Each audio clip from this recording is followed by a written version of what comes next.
recommend people getting financial clarity in this time too, because they've been going on a certain trajectory, and then all of a sudden everything just changes instantly. When they're Yeah. getting Well, back to this, how are they supposed to be able to get that clarity? Because there's a lot of, let's just say, money changing hands in the restaurant industry. Not just personnel costs, but you have your lease for your space, plus you have suppliers, food suppliers. There's so many different vendors that also rely upon you. But how do you get that financial clarity for your clients? well, it's a really good question, and it's a really important question that you have to answer. And the way you do that is you have to create the diagram, or whatever, for lack of a better term. You have to create the painting and the picture of what your financial world looks like. And there's plenty of tools out there with regard to, cash projections, but it's all about cash projections at this point. Yeah. So what I'm working with my clients on is, we're doing cash projections for the next 12 months based on how we think, this is going to roll out, by using percentages of where we are now versus where we're going to be in 3 months, 6 months, and 12. We also combine, if we're getting a PPP or an EDIL or any type of government assistance, that's factored into that from a timing standpoint. So once you have that, then you can run through, your current expenses, and you can take a look at what the cash is.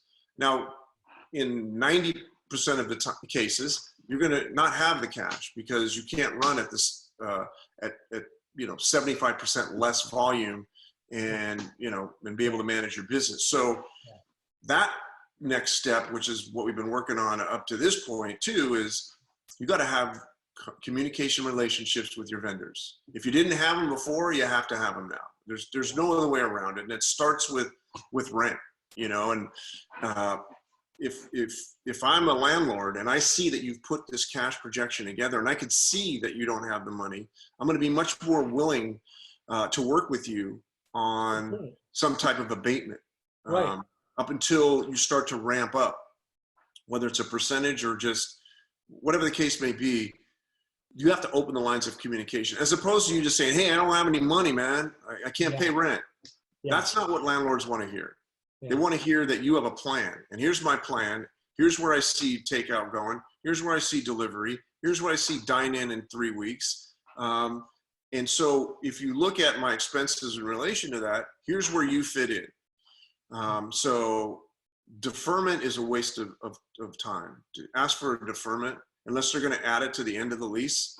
If they're going to ask for it in 3 months, who's going to have the money in 3 months? So I know landlords right now. I know a landlord that has 100 restaurants, and he waived April across the board. Didn't wait for anybody to ask him.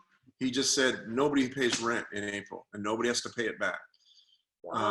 And then he went to his banks, and I would say more than half agreed to do the same thing.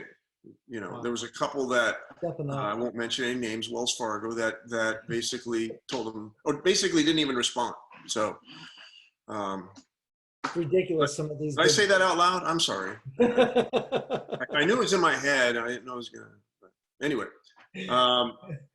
so yeah, so that's the landlord side of it. Then any other vendor that I have has to understand that there's a timeline on when to get paid. There isn't anybody, and this is the problem I've had with delivery service commissions. There isn't anybody that shouldn't feel the pain right now. Okay. So if deliveries are up in your business, then you shouldn't be paying 30%, which is the standard delivery commission, 25, 30%, because you don't have enough volume to pay for that. You're going to lose money off delivering food. So every vendor that you have has to feel the pain along with you. And then a lot of them are, by the way. I'm not suggesting that they aren't. I'm just saying that I shouldn't be paying full price for anything, because I don't have full access to the sales. How long do you think that'll last? Steep discounts. How long do I think what lasts? The sales part of it, or their willingness? Both. Well, on the sales side of it, I don't know. I'm an optimistic person by nature, so Yeah.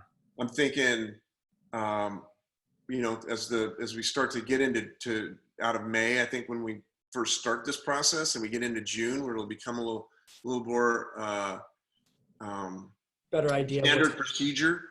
Yeah. But the unknown that exists out there is what happens with this virus. So